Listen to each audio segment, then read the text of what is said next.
Hey, what's up guys? So in this video, we will see how to turn off blue light on any iPhone. Now for that, you have two options. Now for the first option, just swipe down from the top right side of the screen and open the control center. Now just tap and hold on the brightness slider, and from here you will find the option of night shift. Now just tap on night shift to enable night shift. And once you do that, you will turn off the blue light of your iPhone.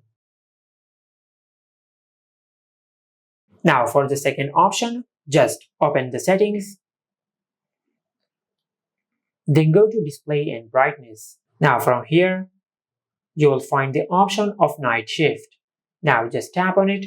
Now if you enable this toggle, you can enable night shift on your iPhone. And with this slider, you can change the temperature of the screen. Just like that. And also you have the option to schedule night shift. Now if you enable scheduled, and from here you will find the option to set a start and end time. Now if you tap on it, now if you tap on turn on, you can select the time when you want to turn on night shift, just like that. And if you tap on turn off, you can select the time to turn off night shift. And this is how you can turn off blue light on any iPhone. Make sure to like, comment, and subscribe. Thank you for watching.